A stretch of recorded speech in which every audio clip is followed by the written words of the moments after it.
ওজন স্কেলে তোলা হচ্ছে সুঠাম হৃষ্টপুষ্ট ষাঁড়, ওজন ৬৩৪ কেজি।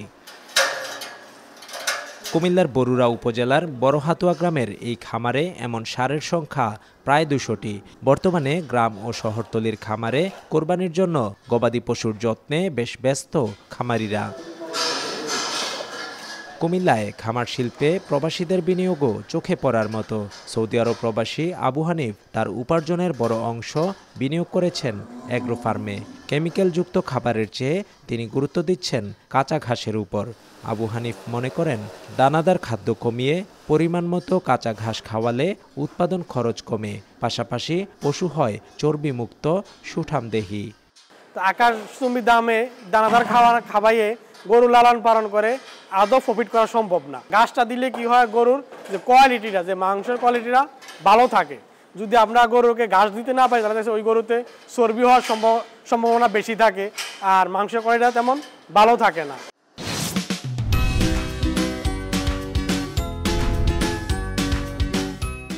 বিগত সময়ের চেয়ে বেড়েছে ছোলা, ভুট্টা, ভুসিসহ দানাদার পশু খাদ্যের দাম।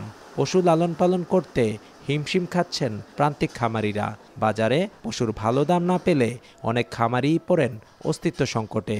এমন অবস্থায় গবাদি পশুর উৎপাদন খরচ কমাতে খামারিরা চাষ করছেন নানা জাতের কাঁচা ঘাস। ১ বিঘা জমিতে ঘাস চাষে খরচ হয় ১০ থেকে ১৫,০০০ টাকা, যা বিক্রি হয় ৫০ থেকে ৫৫,০০০ টাকায়। নিজেদের প্রয়োজন মিটিয়ে মাঝারি ও বড় খামারিরা অতিরিক্ত ঘাস বিক্রি করে আয় করছেন বাড়তি টাকা। কোনো প্রকার ফিড বা কেমিক্যালের উপর নির্ভরশীল না। আমাদের ১৫ একরের মতো জমি আছে, ঘাসের জমি।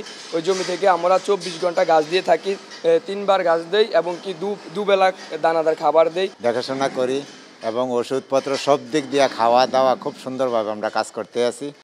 কুমিল্লায় এবছর ৩৫,০০০ ছোট বড় খামারি কোরবানির ঈদ ঘিরে ১,২৮,০০০ ষাঁড় ও ৩৩,০০০ বলদ গরু লালন পালন করেছেন। স্থানীয় চাহিদা মিটিয়ে উদ্বৃত্ত থাকবে প্রায় ৬,০০০ গবাদি পশু। তাই খামারে চলছে শেষ মুহূর্তের পশুর যত্ন।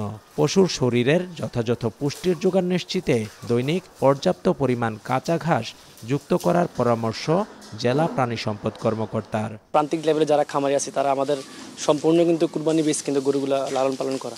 যদি বাইরে থেকে গরুগুলো আসে সেক্ষেত্রে আমাদের দেশীয় গরু যে থাকে এগুলোর উপরে একটা ইফেক্ট পড়ে যায়। আশা করি মালিক আমরা লাভবান করে দিতে পারবো যদি বাইরের গরু আমাদের দেশে না আসে। প্রতিটা খামারে প্রচুর পরিমাণে ঘাসের জমি তাদের চাষের আওতায় আনছে। কুমিল্লা যেহেতু যোগাযোগ ব্যবস্থা ভালো, সেই কারণে এখানে আমাদের কিন্তু সবগুলো হাটে সমান তালে এগিয়ে যায়। কোনো হাটে স্বল্পতা গত বছর আমরা লক্ষ্য করি নাই, ইনশাআল্লাহ এবারও হয়তো বা সেটাই আমাদের থাকবে।